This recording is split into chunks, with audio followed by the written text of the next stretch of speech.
Hey YouTube! Well, here's this 2011 Jeep Compass with 19,000 miles.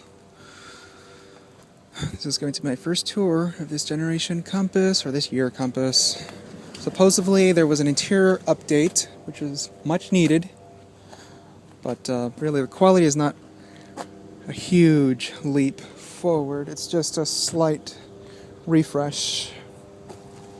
You can see this one's badly bruised right on the doors right there.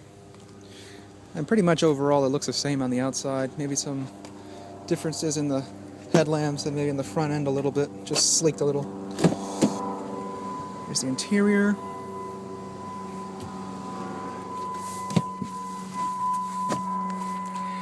Oh, please excuse the glare, it's just right in my face. Well, the sun visors, maybe that'll help.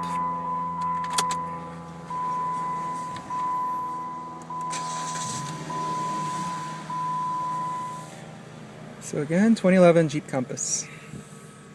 And you can see the interior slightly different. A bit better than the older Compass. So, let's talk about comfort. Immediately, the seats are rather comfortable, but thigh support is awful.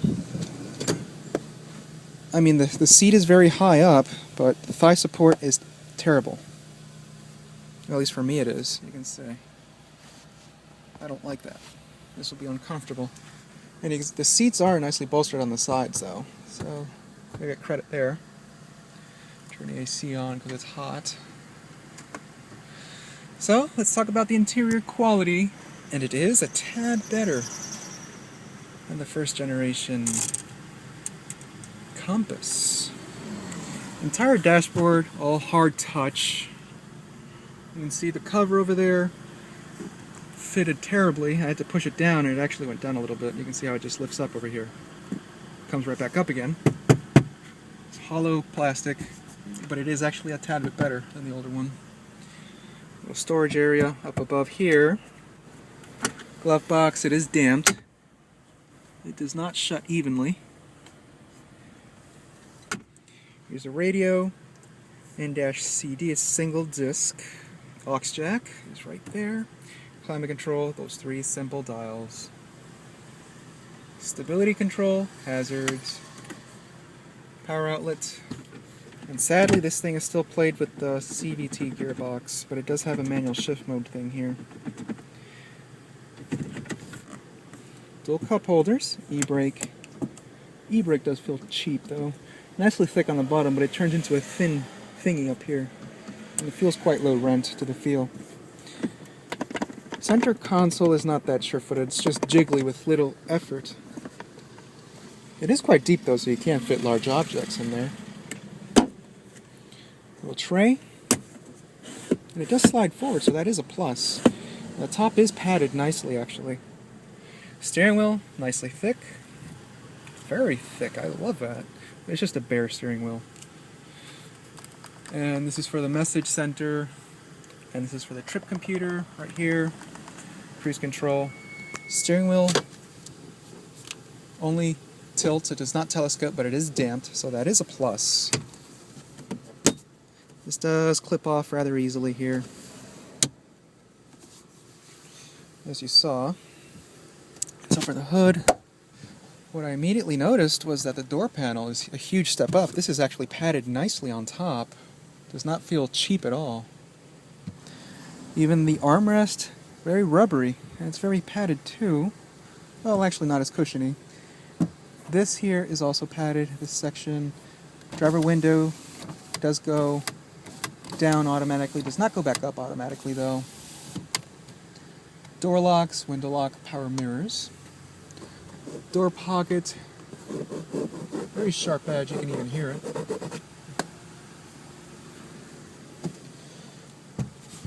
Headliner is actually quite plush. You can see. Fit and finish here on the A-pillar. Terrible. You can see the open gaps. I hate that. And it's not so bad over here. Slightly, but it's not that bad. And the sun visor, it's actually quite thick and plush. No complaints there. And it does have a mirror, no vanity light. Lighting fixtures. Mirror passenger side. The visor slides out. Has oh shit handles, and they are stationary. They will not go anywhere. They're right there, subway train style. So that is a definite oh shit handle. So you can just go up there and grab them. Another lighting fixture in back. But look at this headliner. Look how it presses right up. See? Very hollow. So let's check out the back seat. The seat was a bit farther back than I would have liked. It was actually where I would take it. And you can see legroom is not that bad. The lower section of the seat is very plush.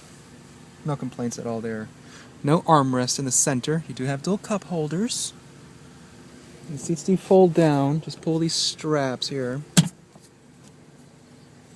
But you're going to have to move the seat forward in order for the seats to tumble. Yeah, the headrest is integrated into the seat, so if you're a tall driver, you cannot fold down this seat. Materials do not carry over into the back seat when it comes to the door panel. The top section here, hard touch, cheap plastic, quite familiar with Chryslers. Armrest, also hard touch. Everything is plastic here. It's blech, completely. It's terrible. Awful. I don't know how many more ways I can describe that. Again, lighting fixture. Check out the cargo area. Well, you can see the seats, once they do fold down, it does create a flat floor. Spare tire, the carpets, everything is right here. Jack, everything, never used. And it's not a donut. Well, it's actually skinnier, but it's full size, basically. Little compartment. All scratched here, the plastic. The cargo shade is missing.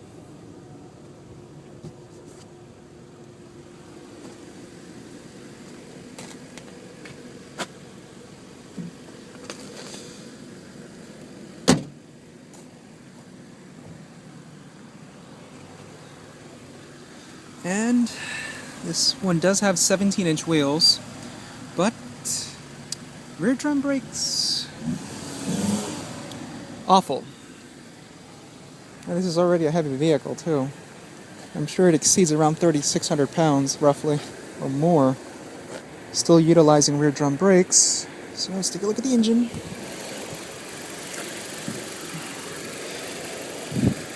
Chrysler's familiar 2.4 liter. Dual overhead cam, 4-cylinder, variable valve timing.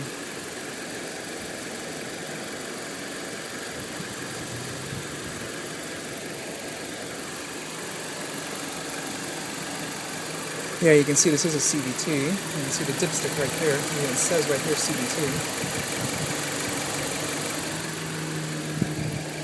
So this thing is going to scream like a banshee once you really floor it. Heard how that hood slammed. Seems to have its fogs. So let's get to revving this one.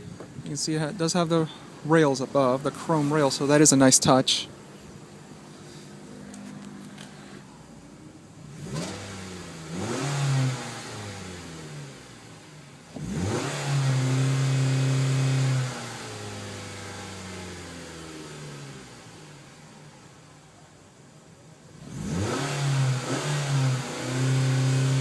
.4K rev limiter.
That's the 2011 Jeep Compass.